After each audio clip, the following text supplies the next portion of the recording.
If you were to describe your experience here at the Supervisor of Elections office in one word, what would it be and why? Integrity. Everything that we do in this office is based off of the integrity of the process.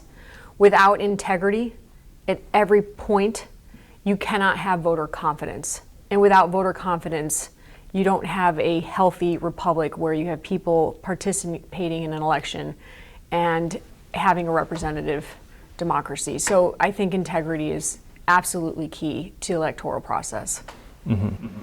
So let's go into the electoral process, and we have election season coming up. I'm sure you're all very busy preparing for it, but what are some of the key takeaways that I can leave here with and that our viewers can take away with how the Pinellas County Supervisor of Elections office coordinates their election process? If you want to walk me through that. So I feel that we're always in election prep mode, and elections are very complex. So we're always in prep mode in the sense of even to the point where we are looking to register voters all the time. We are educating voters on the process all the time. We are preparing for the next election, sometimes as far out as 2 years in advance, because we have to contract with polling places. We have to find early voting locations, mail ballot return locations. We have to train thousands of people to be a part of this process, whether they're working at polling places, early voting sites, ballot return locations, in our call centers. There's so many layers to this process. Even our voting equipment, doing preventative maintenance, just the overall points of looking at our voter registration database. Once I have somebody on the voter rolls, I have to make sure that that information is current and it's updated, not only by the voter, but is there anything that we can do to make sure it's accurate? And then you obviously, when you get into the election cycle, you have candidate qualifying, you have all of these other points of mailing ballots, and then you get the canvassing board involved, you start tabulating ballots, maybe there's recounts, and then you of course, you end with the post-election audit. But I feel that we're always in election mode because it all starts with our voters. So you mentioned equipment in your answer, and I know with the ever-evolving world that we're living in with technology, it just feels like everything is in fast-forward mode with how fast technology is rapidly evolving. And for that instance, what comes to mind is voting machines. And how does that work with the machines and with the technology? Are they updated frequently? Is there like a lifespan of the machines? How does that work? So I think to start with, you have a certification process. So any voting system that's used in the state of Florida has to be certified by the Department of State. Once that happens, which in the state of Florida we have two systems, counties can then select of one of the two. Here in Pinellas County, we use election systems and software. And then that system, which was implemented in 2008 originally, since then, of course, there's upgrades, there's software, there's preventative maintenance, things like that that take place from time to time. And then that equipment is subsequently tested prior to every election. Those tests are open to the public. We also then certify that the equipment worked afterwards by testing it again. And then we conduct a 100% audit on the voting, on every single ballot, which I think is really important also to emphasize with our equipment. Yes, we use equipment because we want to have timely, accurate results. But what's most important is that every voter uses a paper ballot. And that paper ballot is the official record of the election, of the votes cast for each candidate in each issue. Mm-hmm. When voters put in their information, whether it's vote by mail, whether they're going into the office in person to cast their vote, what safeguards does the Supervisor of Elections office have in place to make sure the protection and the privacy of voter information is secure? Defend in depth. That's our framework. It's a layered approach. It involves physical security of a process, and it involves a cyber aspect of the process. We have a registration database, and we have a tabulation system.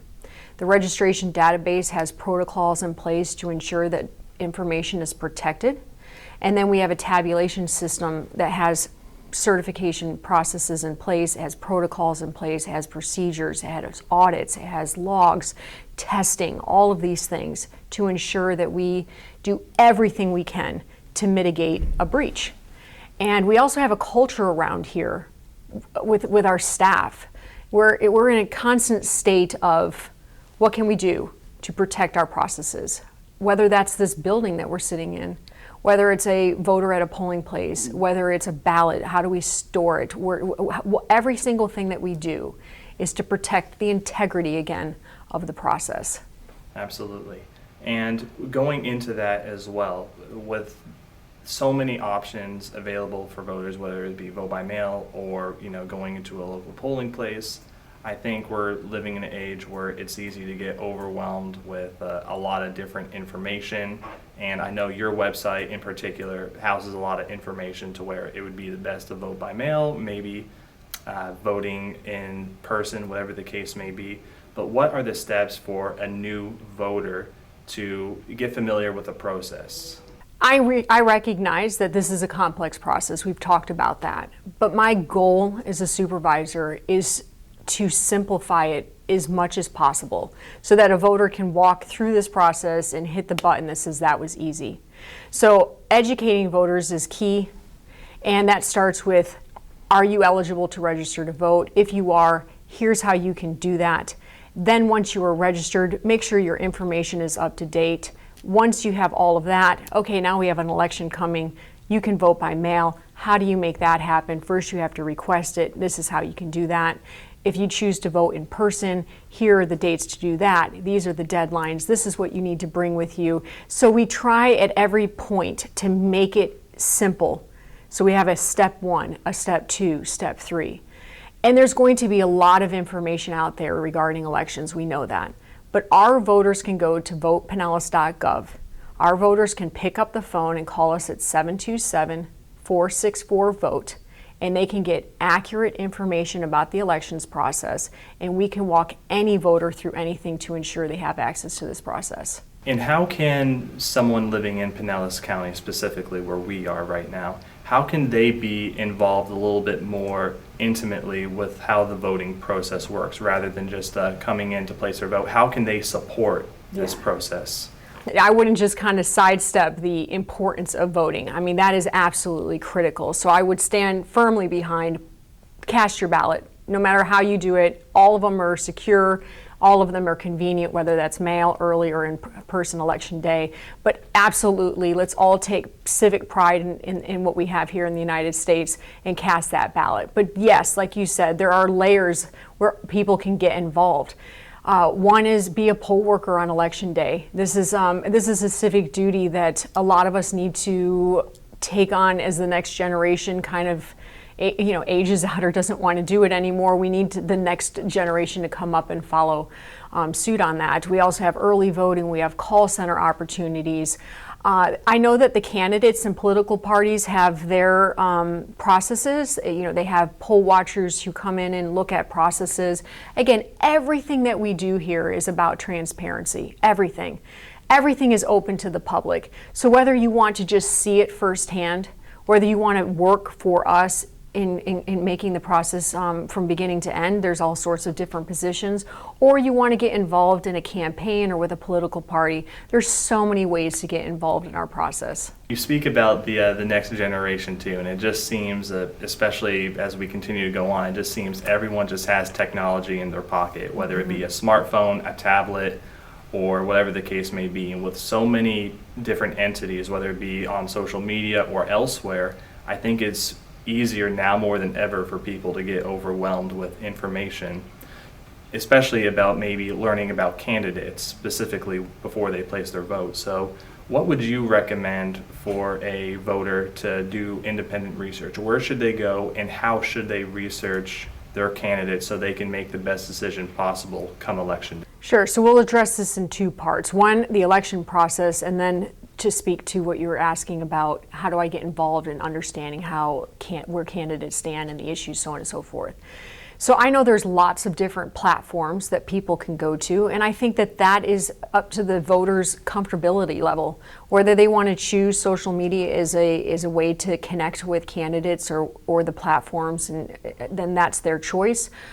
They can read things in the newspaper, they can watch TV, they can go to candidate forums, they can go to candidates' websites, they can watch what do they call it? The candidates debate. So there's many ways, and I think voters need to take personal ownership of that and make decisions based on what they feel most comfortable with. But when it comes to the actual process, there will be a lot of information out there. And I think what's best from our perspective is to come to the source, which is the elections office for whatever county that you are registered to vote in, and go to their website or call the office. Because if you get a mailer, if you get a text, if you get a phone call, and you're not quite sure what that may be or who it may be from, contact us first before you make any decisions. New voters, say they have specific questions that maybe weren't touched base on this interview. Where can they go to ask maybe support questions here at the Supervisor of Elections office? Yeah, I mean, this is something that's facing Florida, but it faces every presidential election year, so we kind of like are doubling down. We've had a lot of people move into the state of Florida in the last 3 years. And then we come up against a presidential election year where we have folks who vote typically once every 4 years. A lot of laws have changed within the state of Florida, and then laws are different from state to state. So anyone moving from a state or someone within the state of Florida who may not have cast a ballot since 2020 or are now new registered voters going into 2024, it is really important to make sure that you go to votepinellas.gov or call us at 727-464-VOTE to make sure that you understand what the laws are, that you're meeting the deadlines, that you have the information we need on file so that you can participate in the process and have that was easy, seamless experience. Mm-hmm. For the closing thought for this interview, do you have anything that you want to tell voters, any key takeaways that you feel that is vital to know before coming in? Yeah. I think it's really important to know that everyone here in the elections office takes this process very seriously. We take integrity very seriously because voter confidence is critical. Come to us for information. Let us help you navigate this process. We will do everything we can to make sure that you have a seamless voting experience. Well, thank you very much, Julie. Appreciate your time and appreciate your expertise sharing this information. And we hope everyone come election day, whether it's vote by mail or in person, they come in, make their vote, because a lot of people, especially here in the U.S., it's such a privilege to be able to vote and have a say in the future and where we're going. So thank you again. You're welcome.